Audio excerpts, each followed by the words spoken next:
welcome to the podcast. How are you guys doing? Awesome. How are you? Doing great. Good. No, I'm doing good. Thanks for asking. So I'm with Eric and Peggy from Three Forks Farms. These guys are certified organic farmers, certifiable crazy about Mother Earth.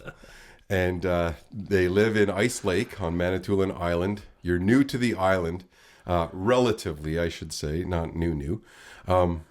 Tell us why Manitoulin. This is the question that people are dying to know. Why here? That's a really good question. Why did we had a farm, an established organic vegetable farm in Warren, so about 45 minutes east of Sudbury.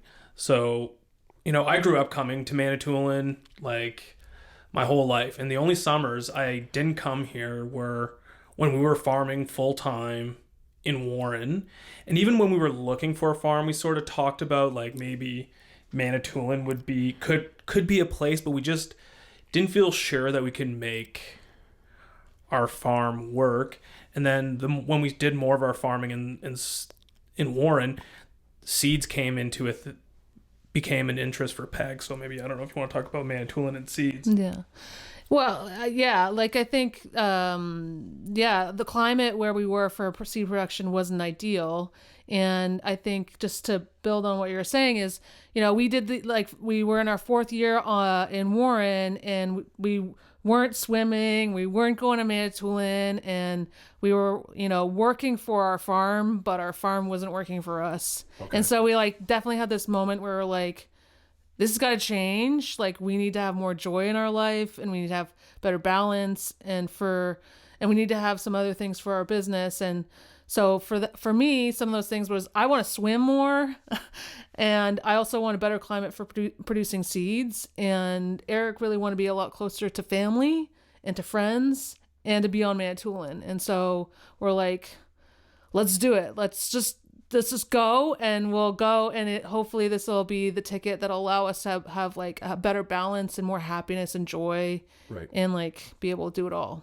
So you got into the land market at a volatile time, or was it right before the volatility peaked? Before. Right. We were so lucky. The actual day that we signed off on conditions was the day the Prime Minister said, this is March 2020 and COVID's a thing. Don't leave your house. Stay at home. Yep. Was literally the day we had to go see our real estate agent to sign off on all conditions and making it that we're buying this place. So we actually even moved during the beginning of the pandemic, but luckily for us, it was before the pandemic started, before the land values got crazy. I don't know that we could have bought this farm 3 months later. No, because it was the start. It really was, the starting gun that just skyrocketed real estate on Manitoulin. Well, everywhere, but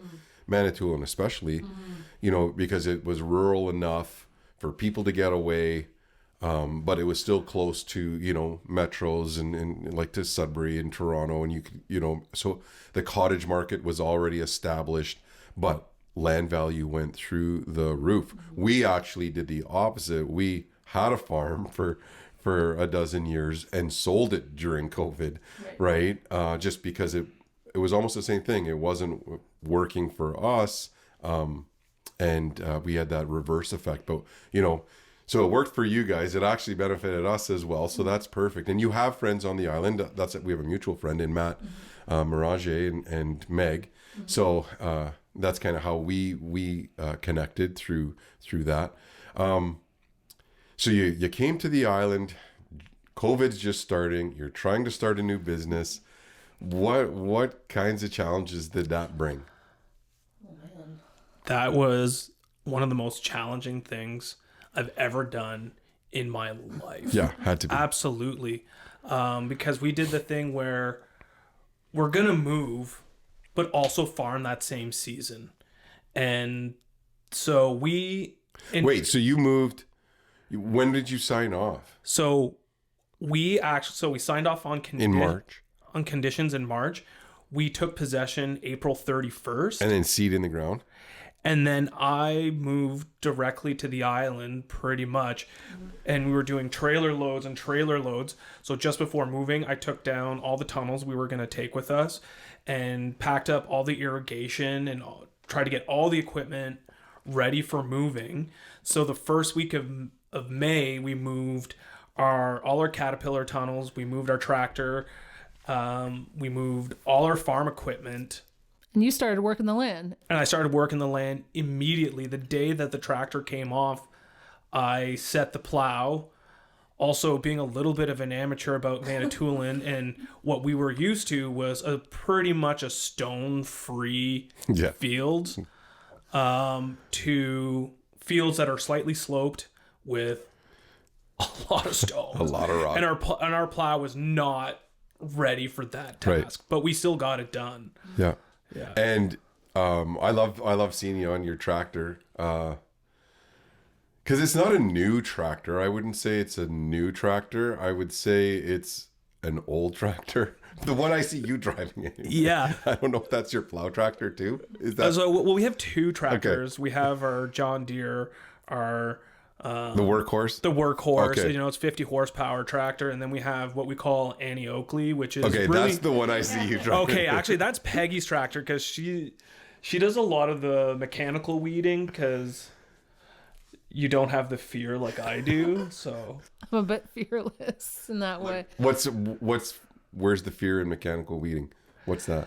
Or just of the tractor? Well, no, it's the actual weeding. So, like, you know, mechanical weeding, you're like, it's all about precision. So, you know, when you're cultivating in row, you're actually like inches away from all of your crops, but you're going like, I don't know how many kilometers an hour, like probably 5 kilometers an hour. So you're going like fairly quickly, and you have to keep really steady, or else you just take out all of your crop, right? And so it's like a kind of a high pressure thing to be doing, and you have to be very precise and in the moment and very aware, and it can be really stressful. Right. You're a better driver is basically what you're saying. Yeah. Maybe, yeah. I'm fine with that. Don't breathe like most of the time that I'm doing it. Yeah, so. you can hold your breath longer. Yeah. So then so you get started, you're hoping, was it a rainy season? Did that help you out at all? I know the last few summers, well, if I can remember, they were dry as hell to start, right? But what was it like in that first one? Were you able to get crop? Yeah, like we did all right that first season here on the island. Like, there was definitely like a steep learning curve, and also we were just building infrastructure while growing. So like when we started that season, we started all our transplants in Warren in our greenhouse there, because we had 1 month overlap between us, or 6 weeks between that we owned both properties. So we started all our plants in Warren. So Peggy was managing the greenhouse in Warren, so the nursery for all our baby plants. And then I was here. We had bought a used greenhouse, a much bigger one than we already had. So I had to build it with, you know, a team of people. Matt Mirage came and helped me out. We had a bunch of friends come and help me out. We put up a greenhouse like in a day and a half, and then we rented a huge U-Haul so we could fit all the plants, and brought all the plants in a U-Haul all at once to this new greenhouse that we had just put up like 2 days before.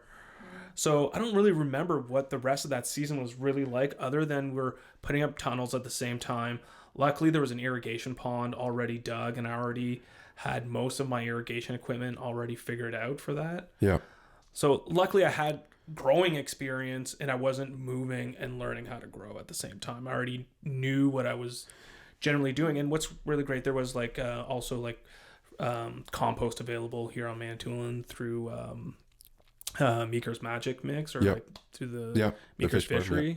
So that was good that we had, you know, an easy access to compost right away. I think there was definitely some challenges though, like that first year. Like, I think one thing in particular, it was really scary being, you know, in a new place, starting a business, and COVID, particularly in a rural area. It was pretty scary, because just at that time it was like, you know, if you got COVID, like it was like everybody ran, right? Yeah. And so it was like the concept of having if our business were to get to have an infection in our business, how much it could potentially impact us because we were so new. It was like really terrifying. Right. Anxiety was high everywhere. And then even it was like on steroids for businesses that had to interact with the public because it was no one knew, right? There was so much fear around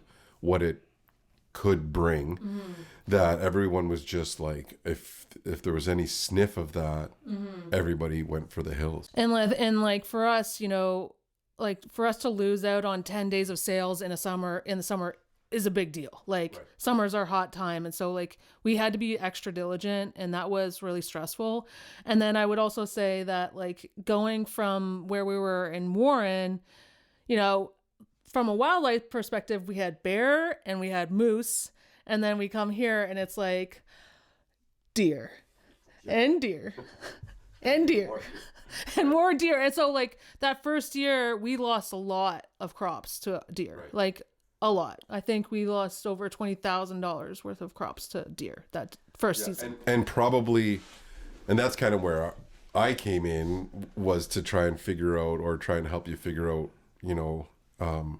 ways to control that in some regard. But when you think of it, it was probably when we started to document what was on your property, it really was only about 13 deer that were doing, so about $1,500 per deer is what the damage they were causing, right? Because you had a resident population of deer on that 100 acres coming from the surrounding area, but it really wasn't like hundreds of deer. It was just these deer that knew there was high protein, right? A high, a nutritious food that was easily accessible. How did you guys deal with that pest, that particular pest? Well, like, even we knew we had to do something even before we came. We knew that there was a deer situation on the island. And so we had consulted with some friends of ours who have a farm just outside Sleeping Giant Provincial Park, which has a massive deer population. And so they have a deer fence that they're like, we've never had a problem. It's impenetrable. It's low cost. Just do all these things and it'll totally work. And so we like recreated the same fence as they had. And it does not, it is totally it's not Manitoulin deer. Not Manitoulin deer.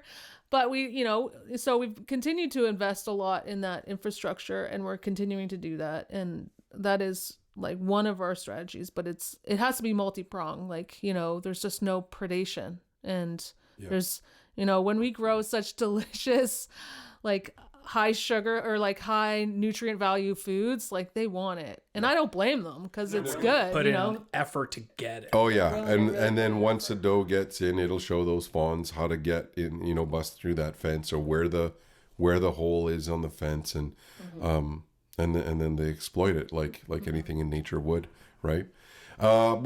Now, this is a question from one of my daughters, was the other types of pests. Actually, I think it was from Naomi.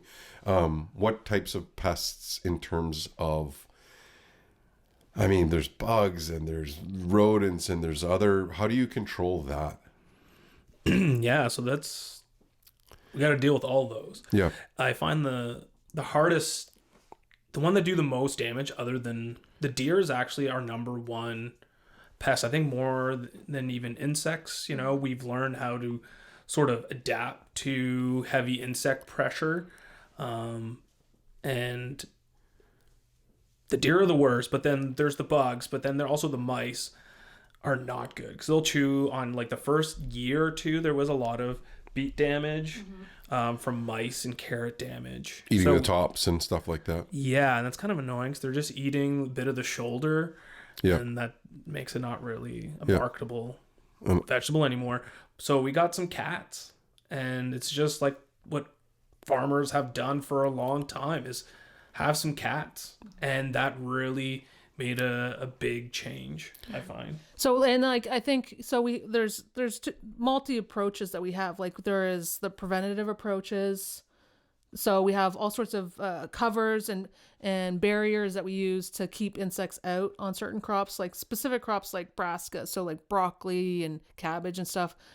Everything loves to eat that stuff. So we actually protect it with a fabric barrier from any bugs so that they can't get to it. And that works pretty good.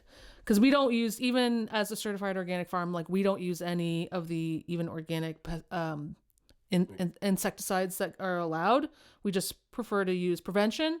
And then we have things like the cats. And then I think the other thing that, we're working on, is that as soil and as the environment becomes better, and as the nutrient value of crops becomes better, there's like a tipping point that happens. And so as a plant becomes stronger, it is less susceptible to insect. So like the ratio of an insect's ability to take what it needs from that plant starts dropping once certain nutrient values go up in the plant. And so as we are trying to work with the new land, we're trying to actually build it so it's the whole environment itself is just thriving more and more through like better fertility and like working with it so that it's just strengthening itself, and then it becomes more resilient against insect pressure. So then they just the problem takes care of itself in terms of they go looking elsewhere. Totally. Right. Totally. Like I have met, sorry to digress, but like whenever I have a chance to talk to old school like elder organic farmers and hear their stories, it's incredible. Like the stories that people who have been farming organically for 20-30 years and how they've actually seen like army worms literally go around their farm and eat everything on everyone else's farms, but they don't even go on their farm because like it's just like it's the weaker areas is where pests want to go. Okay. They're more vulnerable. They're more vulnerable, right? Like the plants are more vulnerable, so they have a better opportunity. That makes sense. Yeah. Now, you mentioned predation, and Manitoulin, like we do have coyotes, and you guys have game chickens. You have meat chickens, and you have do you have laying hens? Yeah, you have laying hens. Yeah. So, and when I go there, I can see those things running around, right? How do you deal with predation from coyotes? So we use a combination of things to keep coyotes out.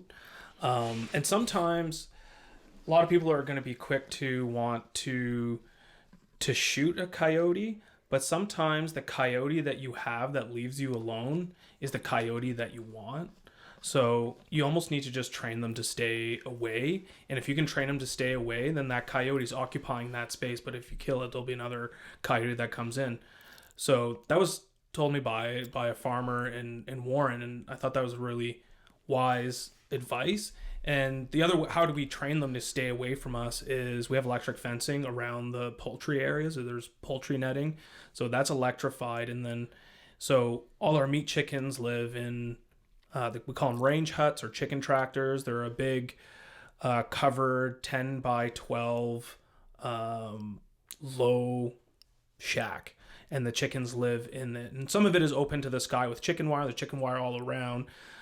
But I think that the thing that works the best is having the livestock guardian dog. So right, you've got two in and dogs. amongst it. So we have the electric fence. Kind of good to keep the livestock guardian dog in, but also it don't make anything. If it wants to still come at the chickens, it has to go slow because it realizes there's a big dog there, and the dog weighs 80 pounds, weighs more than the coyote. So it's just not a good option for them to mess with us. Like they're gonna go for something way easier than. And then one of the dogs only has 3 legs, and he's scary as shit, right? Oh, like he looks like, Yeah. and he looks like a bear, but he's not. He's actually just super fluffy, but he looks like a bear coming at you. Yeah. So yeah. So we got the 2 dogs. We got the 3-legged dog, Yeah. Doc. He's amazing. He knows his job so well. Like he understands. He's watching these chickens. Then we have a big floofy white Great Pyrenees, and he doesn't know that he has a job. He's just there. And we got him once. Our dog Doc, who has 3 legs, he had to lose 1 leg. So we were worried that maybe a wolf, because there were lots of wolves where we were before, would see him as being weak and maybe try to take him. So we'll get the other dog to look after it. And I don't know. Yeah. I don't think it He's does. just a I don't- support. Yeah, He's dog support he's dog. there. Yeah. It's interesting though, because like when we first moved to the farm, like there was a lot more coyotes around. Like we heard them a lot more.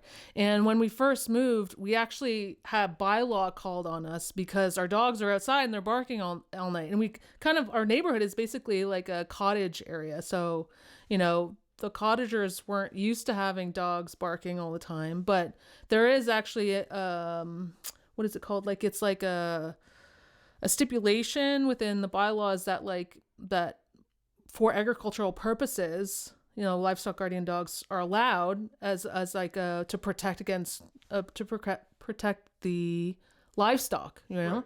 And so like there is no rules against us like having those dogs out there, and they serve a purpose. Yeah, and I think that the cool thing that through that whole process is now, because the dogs are there are less coyotes. And so like the people in the neighborhood have mentioned to us like how it's nice that there is actually less coyotes that are like bothering them or getting into their stuff. Now in the hunting community for us and that's always it's a common debate of you know, I'm going to go out and we're going to go out and do some predator control and we're going to kill all the coyotes, right? And if you kill a coyote, you're saving a fawn. And I'm going to catch some hate on this, but I've only ever shot one coyote, right? And I was on a farm and the farmer was like, listen,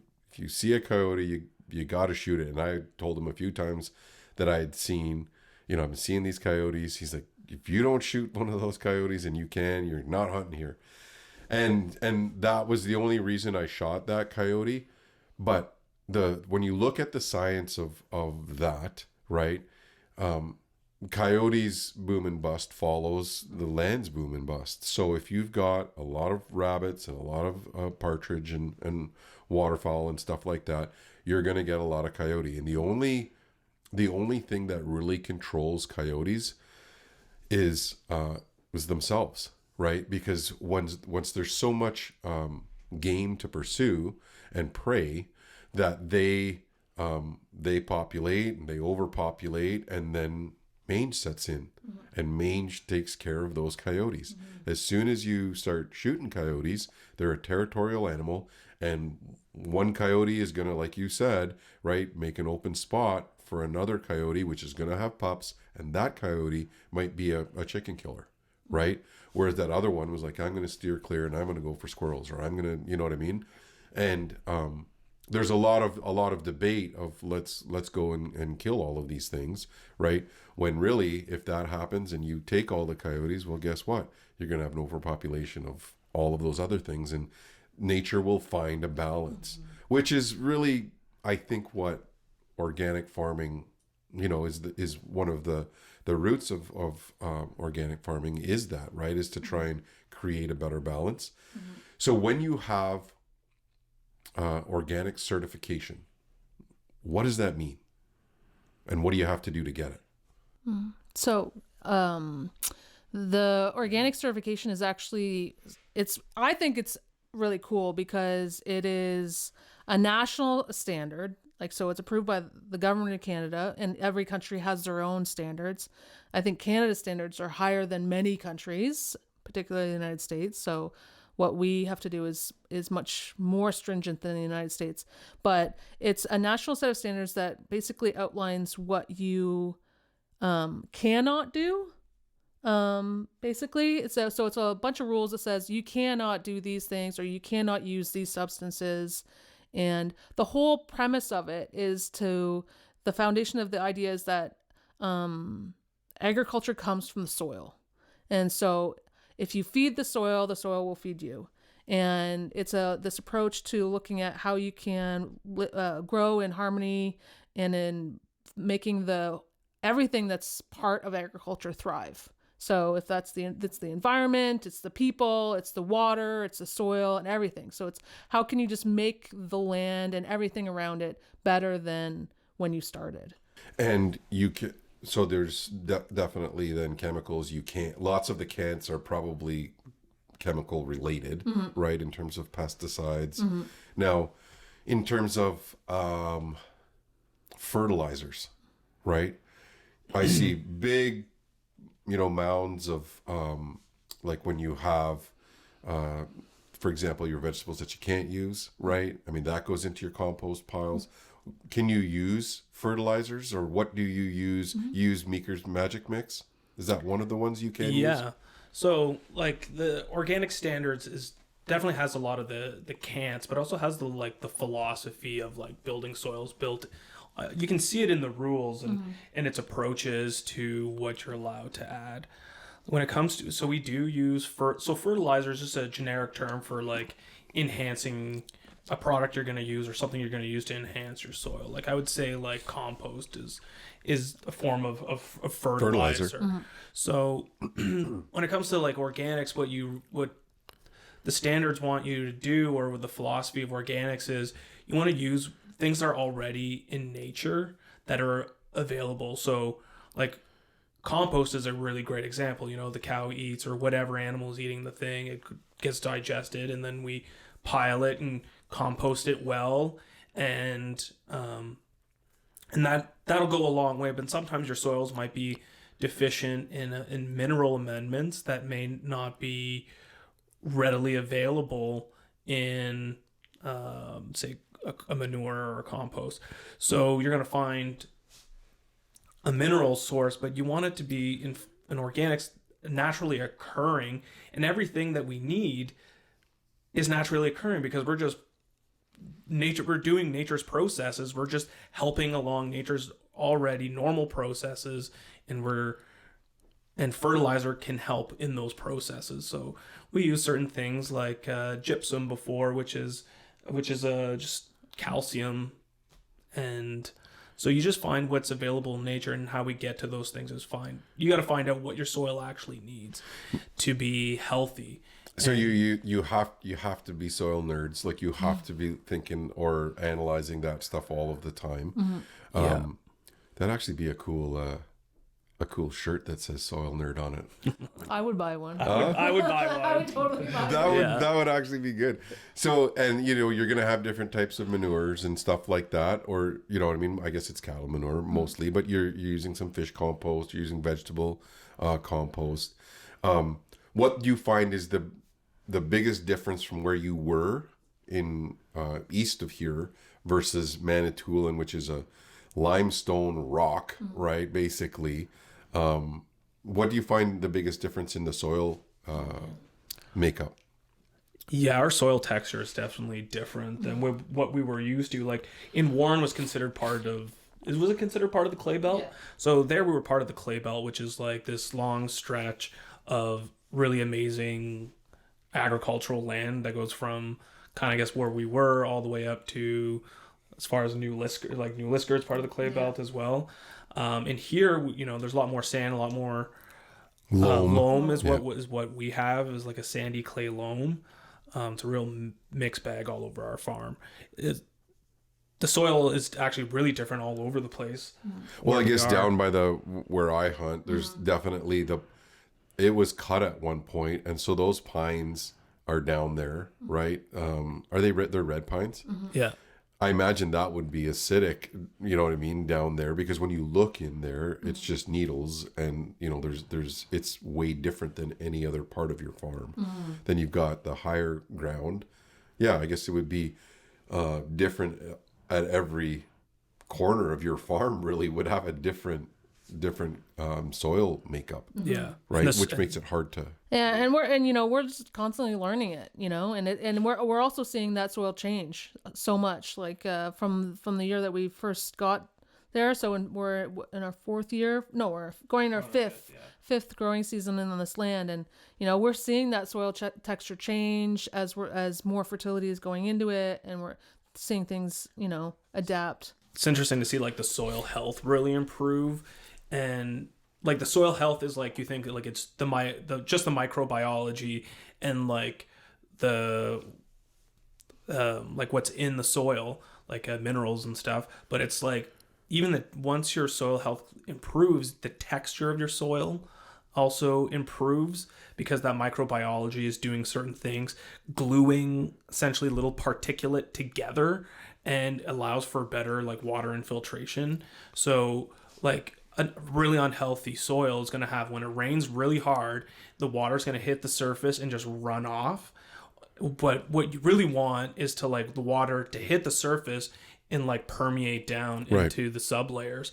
And if your soil is not, you're not treating it well, or it's in a bad spot, you need to improve your soil health. And now we're seeing the soil health really improve, and we're seeing a lot more, way less runoff, because a lot of our fields are sloped slightly, so you can really see runoff, and we're really seeing that infiltration, like as be a crazy rain. So is there an inspection routine that you guys have to endure, or is there an organic inspector that comes around? Yeah. What do they do? Yeah, so it's kind of cool because being certified organic, it's the only agricultural approach that I know of that is actually third party inspected. Like, in order to be certified organic, we have to be third party inspected. So we're with an organization called EcoCert. So we pay for an inspector to come and go through our entire system. So they look at everything from every seed we purchase, every input we purchase, everything we plant, everything we harvest, everything we sell, to make sure that there is no gaps in our compliance with the rules. And also to make sure that, we're not fudging around and saying, oh yeah, like we didn't, use any Roundup, but we don't use it, but that's their role, is to make sure that we're being compliant and that we're also not buying in stuff like from, say, another company and saying that it's organic when it's not. Right. So it's a really thorough inspection process, but I also feel like being forced to take care of all these records, and it seems onerous, but it's actually made us much better farmers, because we're forced to keep these records that we can actually then look back on and be like, oh, that's how many carrots we harvested in 2022, and this is how many carrots we harvested in 2024, because we have an exact number, because we have to keep these records for organic inspection. And so then we can be like, oh, well, what's improved, what hasn't, and it'd be able to do some kind of that deeper analysis to allow us to refine and be better at what we're doing. So you know how many carrots you harvested? Pounds, yeah. How many pounds? Yeah. What would that be? How many pounds? I don't know. So I know you donated some carrots to Diane's and John's soup program at the high school, right? I know, because it's a heavy ass bag of carrots. I just lifted them off the freezer in the house. It's a big bag of carrots. What's the poundage that you think you would last grow year? A year? Yeah, that's and they're different colored carrots too. They're there's yellow ones and orange ones and purple ones in that bag, right? Yeah. What are they called? Is it rainbow carrots? The rainbow carrots. Yeah. Okay. I think that we probably did somewhere around 40,000 pounds or something. 40,000. No, come on.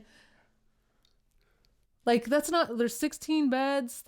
There's a couple hundred pounds. I mean, I haven't looked at what the record maybe is. Maybe 6,000. 6,000. Yeah, 6,000 pounds. 40,000. So 6,000 pounds would be 40,000 carrots, probably. Oh yeah. Oh yeah.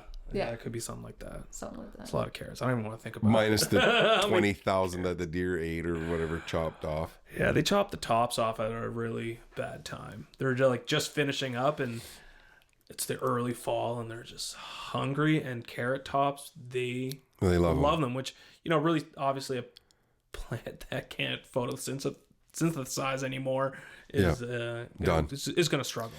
So now, in a typical season, right? So we run a tourist thing, and we have a high season, and that's pretty much it. We do our rentals, short term after that. The tourist thing is a very definitive season for the most part, and a ton of work if you're trying to do things in the winter, because there's just way less things for people to do and way less people to do them. Farming is similar in that regard in terms of you've got a growing season, and Manitoulin's growing season isn't that long, right, relative to, the south.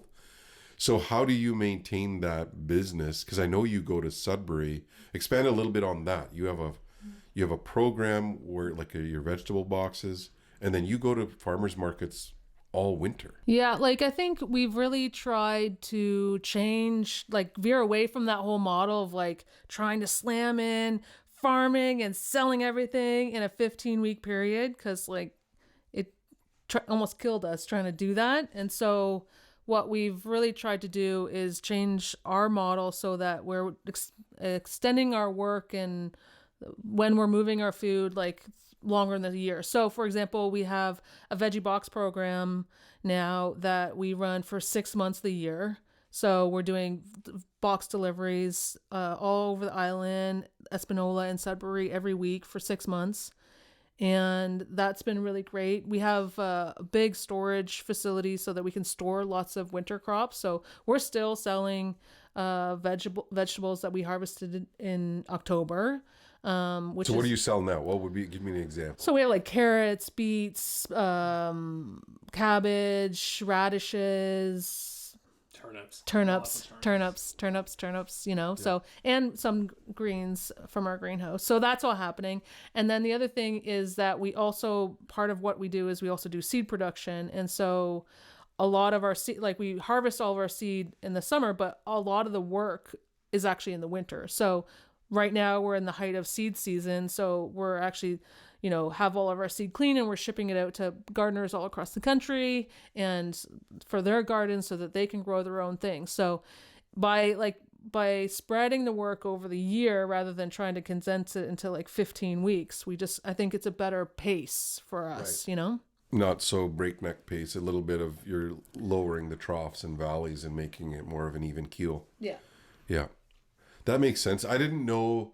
I saw your posts about the seeds, and I was wondering, what does that entail? So, you do you bring seeds in, and or do you actually produce all of that in house? We actually produce all of our seeds on the farm. And then you ship those out for. Yeah, we buy some seeds for our market garden. Like we don't grow all of the seeds that we grow for the veg. Like we can't do all of that. Right. But we're slowly every year expanding. So now we have like over 70 varieties of different vegetables that we actually produce a seed of. And it's adapted to our region. We know it grows really well where we are. And we feel confident that the other people in the north can be able to use it and grow well in their gardens. Because a lot of people if you buy, sorry to digress about seed, but this is my passion. Soil nerd, seed nerd. There's business opportunities coming up here with t-shirts. Yeah, right. But I get really nerdy about seed, but what people don't realize is that a lot of the seed that you buy from average places that sell seeds is that say for example you're buying a cucumber, that cucumber seed could actually come from Israel or from Holland, and that climate is so different to what we have here. And so by being able to supply people with seed that's from our region, it's actually adapts, just like we adapt to our region, the crops adapt, and so they work better in our regions and they have higher chances of success. And so that's kind of why we do it. And it's also this whole food security piece. If in Canada, if we're not producing seed for ourselves, what are we do? Who else is going to do it? We need seed, and we're actually not producing enough seed in our country to actually feed ourselves. Right. So it's we're importing a ton of it.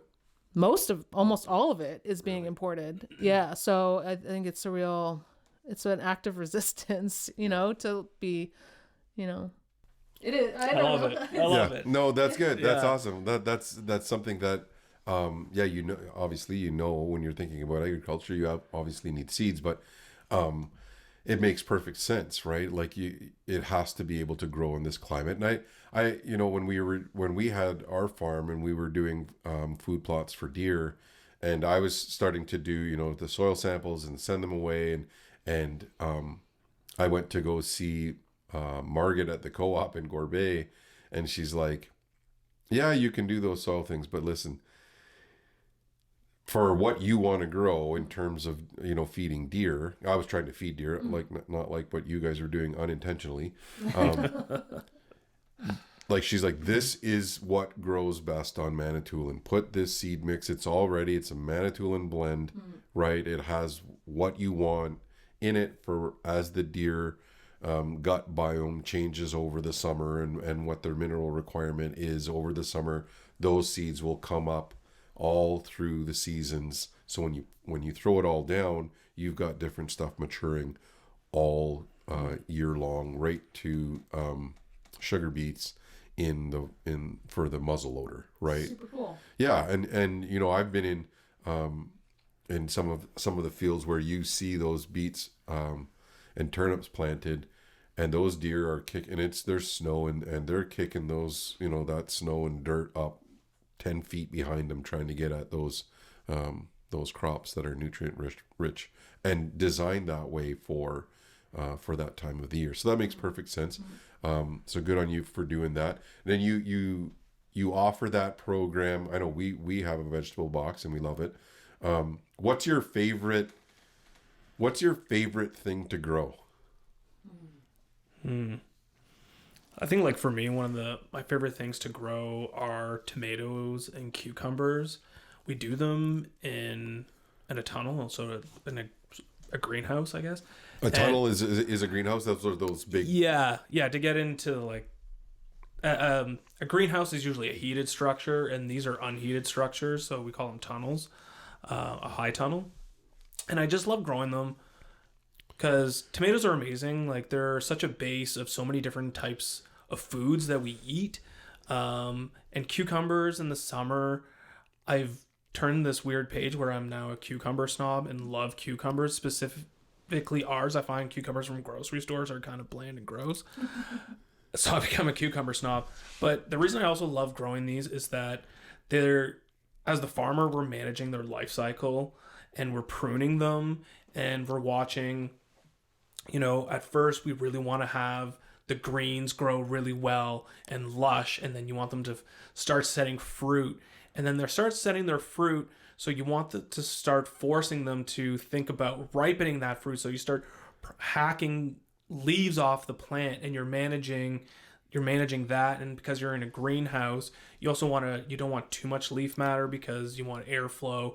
And I just love nerding out on this minutia of growing tomatoes and cucumbers and trying to do it well without disease, get really high quality fruit. And it's kind of a game that I really enjoy. And I think our customers love cucumbers and tomatoes. No one, you know, people in with our box, you can say if you don't want something, you can take it out or add something else in. Tomatoes and cucumbers rarely ever get taken out. They always get added in.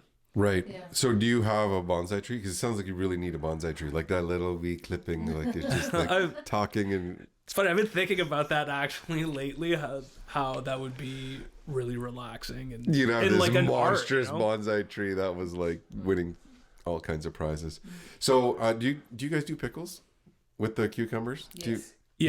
We don't grow because pickling cucumbers are a specific variety typically. Okay. So on like cucumbers typically have a high week where there's going to be a lot of them. So we'll just go in and harvest a bunch of the really juvenile slicing cucumbers. So they're really crunchy, and Peggy makes a pretty mean pickle. Okay. Yeah. And do you have a favorite veggie or fruit that you like to grow? I get really excited about growing melons.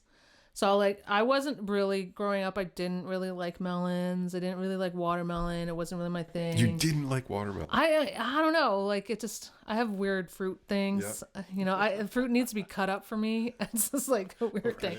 Anyways, yeah. I'm precious. But anyways, I get really excited about melons because a lot of people think that they can't grow watermelons or can't grow melons at all in, like, our climate. And it just gets me so excited when we grow melons and when people experience them, because the flavor is just through the moon. Like, it's just so crazy delicious. Like, it converts people to melons. Like honeydew, Like cantaloupe, cantaloupe kind of melon. So it's called a muskmelon. Is like, that's kind of like the group of like a cantaloupe, and then watermelons also. It just gets me so excited for people to realize that they can grow it, and then also just to serve people our melons. The joy that comes over them, like they become like ravenous. They're just like I just need more. Like, it's just the best thing ever. Those cantaloupes, I wasn't crazy about cantaloupe growing up, but our cantaloupes, they're unreal. It tastes like a beautiful flower, and it's so sweet. It's just like nothing else. that natural sugar is something else for sure. So I don't know if I've had those cantaloupes from your place. Well, I think you're. When's the high season for the cantaloupe? It's the last week of August. Yeah, end of August is when we do the cantaloupes and the watermelons. Yeah, okay. I'm totally down for that. I want to try the pickles too, because I'm a big cucumber guy as well. I think like the golden beets you guys have. I do like those. I've told you guys that I'm down with beets now, which I never used to be. But they're so rich in nitric oxide, and that being a huge vasodilator in terms of blood pressure and stuff like that. So I think having that, there's something to, and I don't know if that's just, there's something to organic farming that just makes you think you're closer to your food system, and it's a real thing. But I think there's also it's more than just the truth of that. It's because you've worked the soil. Maybe it's because you're now that added person in your food system, or that you become the producer, right? And in food sovereignty and food security, we're always talking about getting closer to your center, right? Of being not only a producer, but like a distributor, and a consumer, and less of a waster. And you guys are all of that, right? In terms of what you're doing, you guys are right smack dab in the center of your food system. And I think that I'm hesitant to say spiritual component to it, but goddamn, it is kind of like that, right? Where you become at peace and one with and with the food that you're producing and consuming and sharing with other people. So that, that's something that we've definitely we could use more of, on Manitoulin and in the world, really. But so good on you. It's an awesome business to have. Now, being that the vegetable and fruit, you've added this year was something new for you in terms of adding meat to your harvest. You shot your first deer. You started to take matters into your own hands this year. Yeah. And you harvested your first deer from the farm. Now you guys have and this is where I come in. I've hunted on your farm for a couple of years, trying to figure out some of these bigger deer on the bigger bucks. But you do have a lot of does, and they definitely need to be managed. And you took matters into your own hand. Was it your first deer, or? Yeah, it was my first deer that I ever shot. It was quite an experience. Like when I moved here, I was like, I had a hunting I had my hunting license and firearm permits, all that, from when I was like 14. All that was like super expired. Yeah. And so I had to redo all of that. Yeah, they couldn't find the records. No, I had let it expire when I was like 17 or something, and and it was really, really great to whenever you would come over, I would always like try to pick your brain a little bit before, like what you're looking for, considerations, which was super helpful. My father-in-law was also hunting on the property, and so he had his ideas and put it all together. And Someone lent Harvested me, my father-in-law lent me 35 marlin, and You let it sing. yeah, it was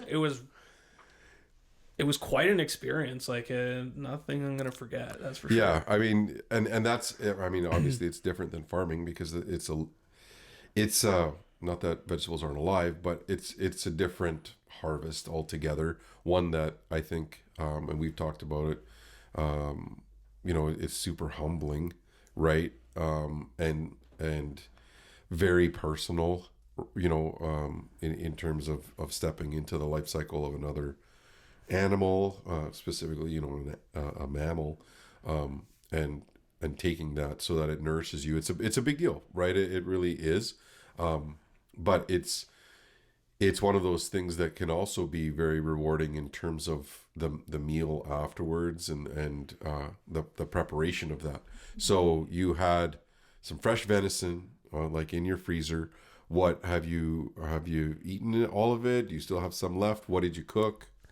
Oh yeah, like I love cooking. Cooking is like my farming and growing the vegetables and then using them is by far my next biggest passion.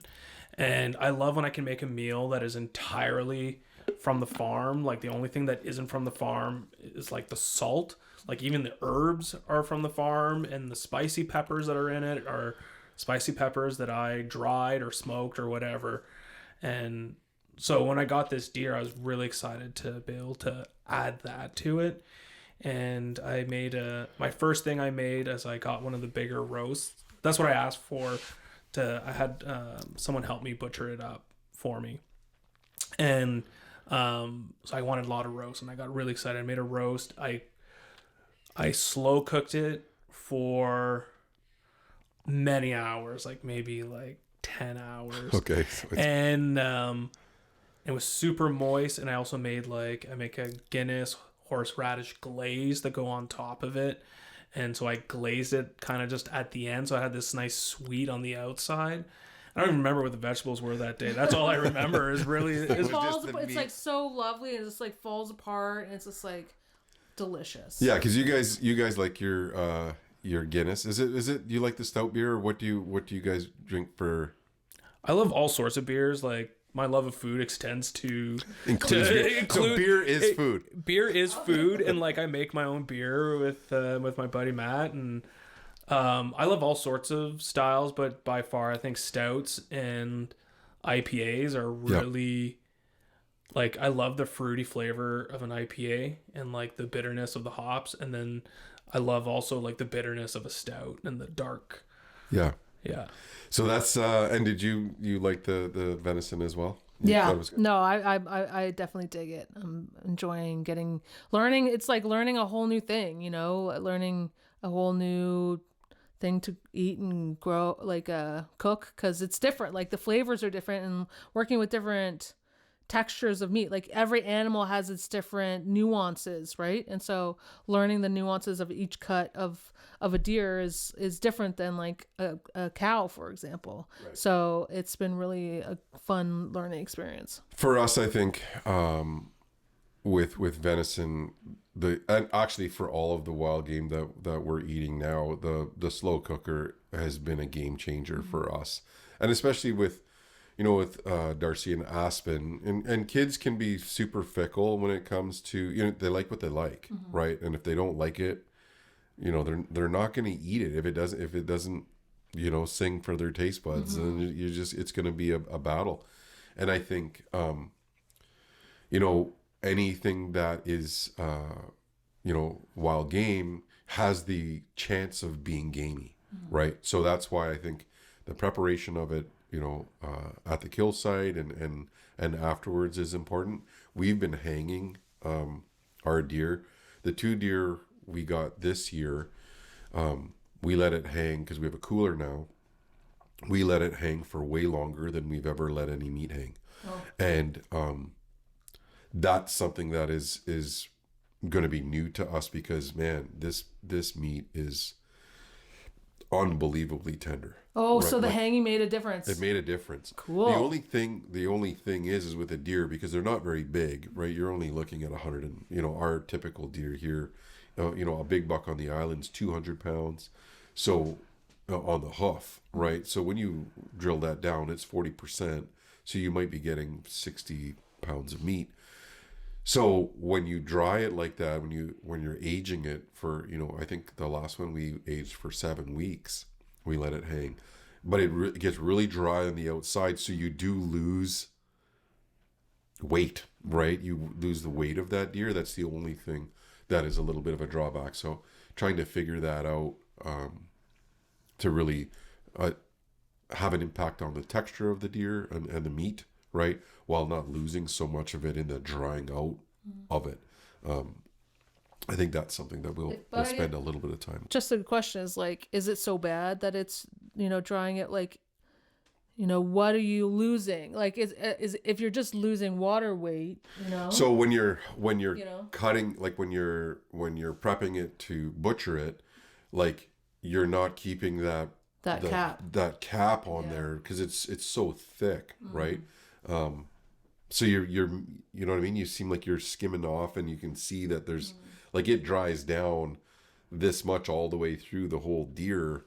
So you've got that much less of a precious cargo kind of thing when you're chopping it up. So, but we'll figure that out as we move forward in that new foray of butchering animals, because that's something that my socials are like inundated with, is like butchering your own chickens and maximizing that. Diane, and like I said, I mentioned she was doing this big soup day thing at MSS now once a week, and they do soup from scratch, and they're making all of the broth, whether it's wild turkey and deer broth and moose and bear. So now we're chopping up all of our bones instead of that stuff that we would send to the gut pile.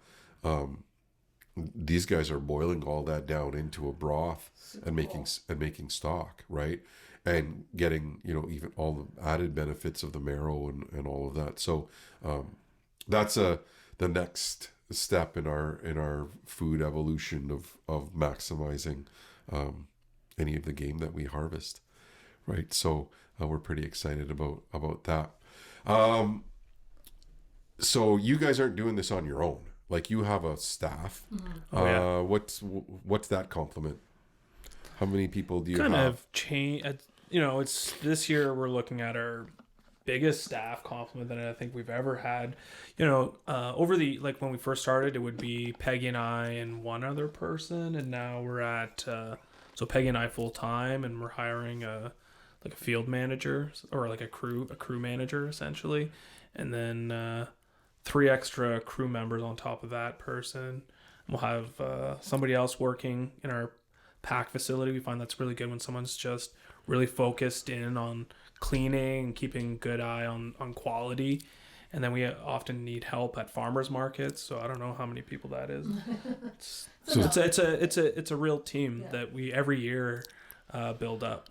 The one thing that we're really trying to support or find is people on the island that want to be part of agriculture, and can see that as a career. Because most of our staff we import from Southern Ontario or other parts of Canada. Worked on farms. Yeah. And what we would love to see is people who live here that want to be part of agriculture.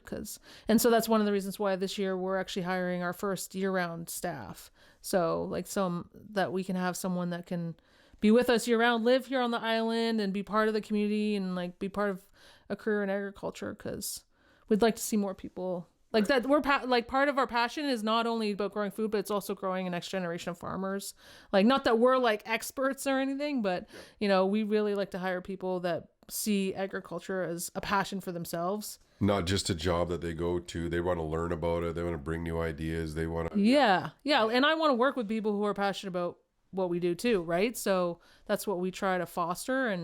And I think we've been really lucky because a lot of, most of our staff return. We've a good percentage of them return year over year.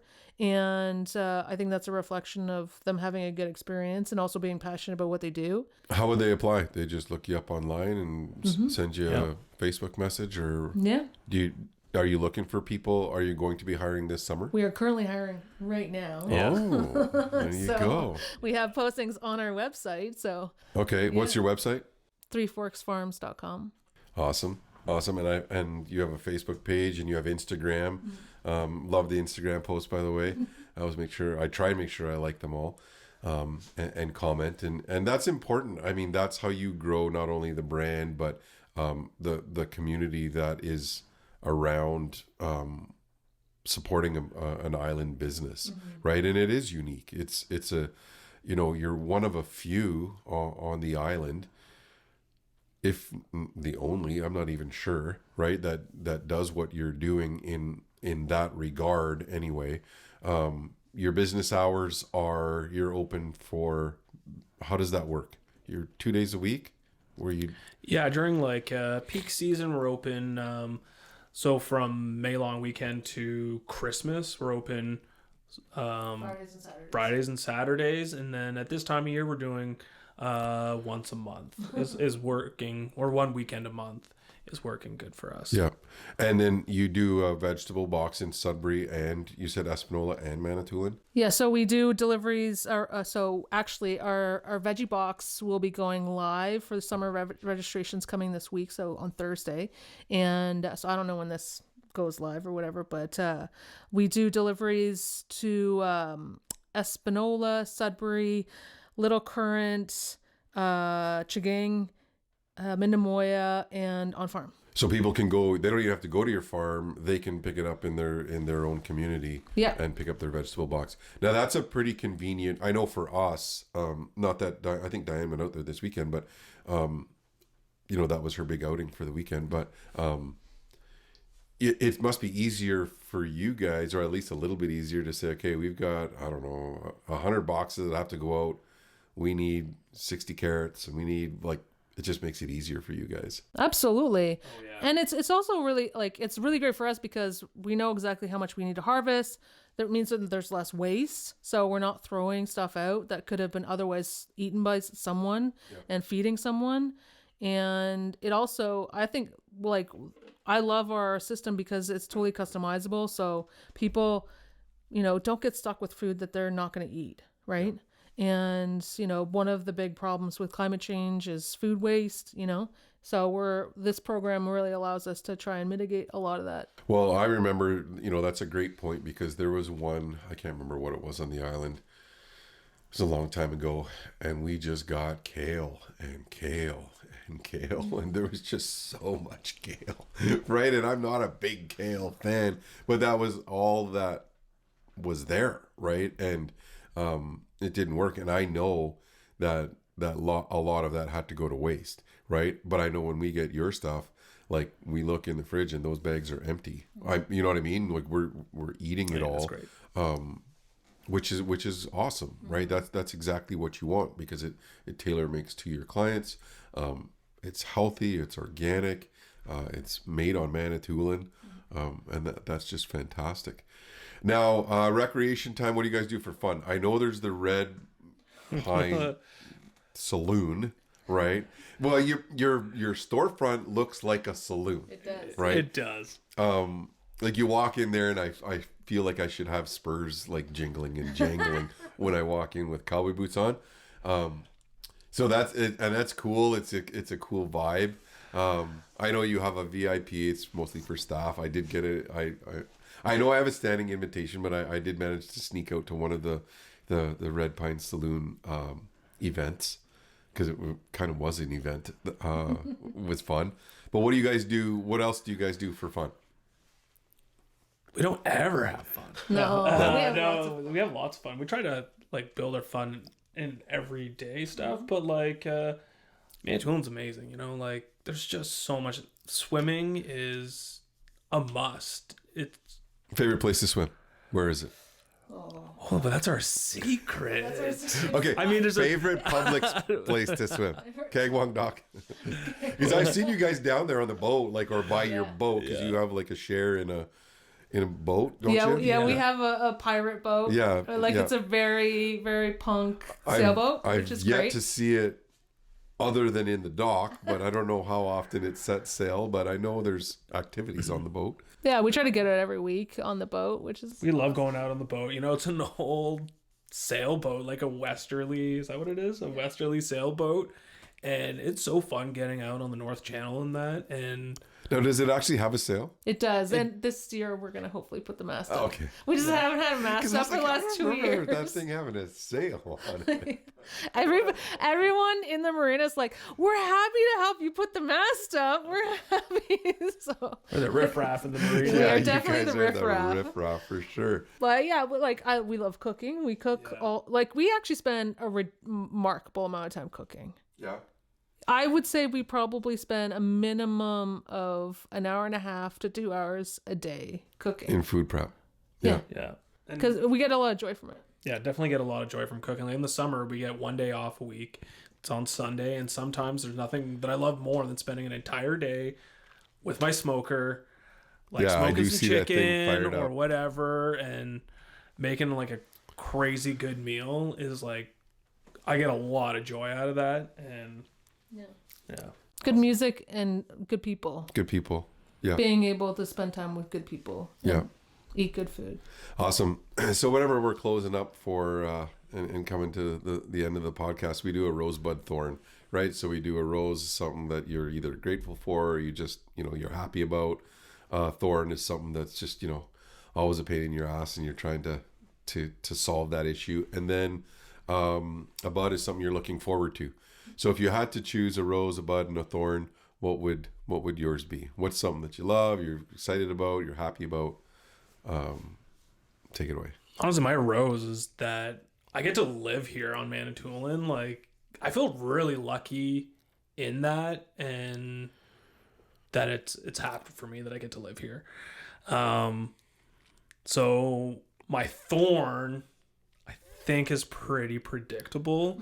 Like, the thing that gives me a lot of annoyance in my life and stress is the deer pressure. But, even within that, we're doing so much better than we were. Like, it's way better. And I think that's part. And the bud is, like, we're farmers. We're always looking forward to, I think, that next season. Next planting season. Next planting season. If just a couple weeks ago, I was like, I don't know if I'm ready.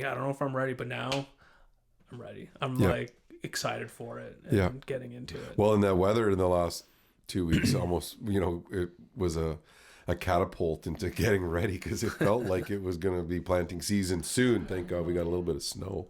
What about you? What would be your rosebud thorn? Oh man, there's so many things to be on the rose bush. Like, I don't know. I feel so grateful that I get to do what I do. I get to work outside every day. I live in one of the most beautiful places in the world, and I'm surrounded by people that appreciate what I do, and I get to feed people like that.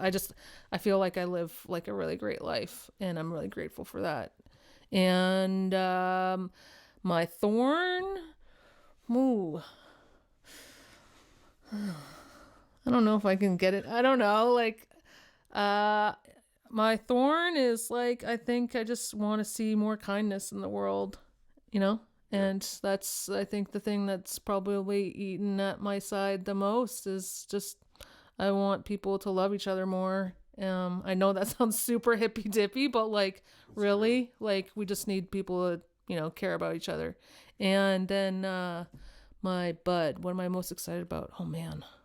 Seed. I just want to grow so much. I just want to grow so much more seed, and just like, I just want to spread my seed everywhere. I know somebody that I want to spread my seed.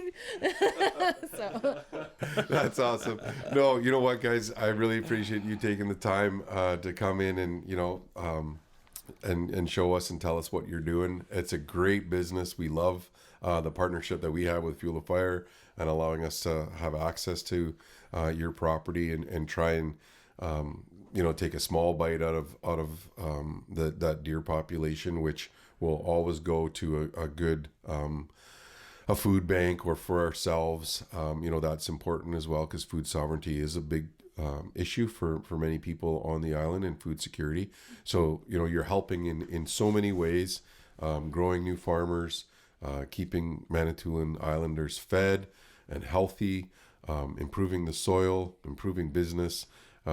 you guys are just the shit. I'm so glad we've become friends, and I love you guys. Awesome. Yeah, and we're so grateful for you too, man. Like we've learned so much from you, and what you're doing with Fuel the Fire is just like, it's really great to see how you are, stirring it up, the good things in people, and putting good focus for people to put the energy into. Awesome.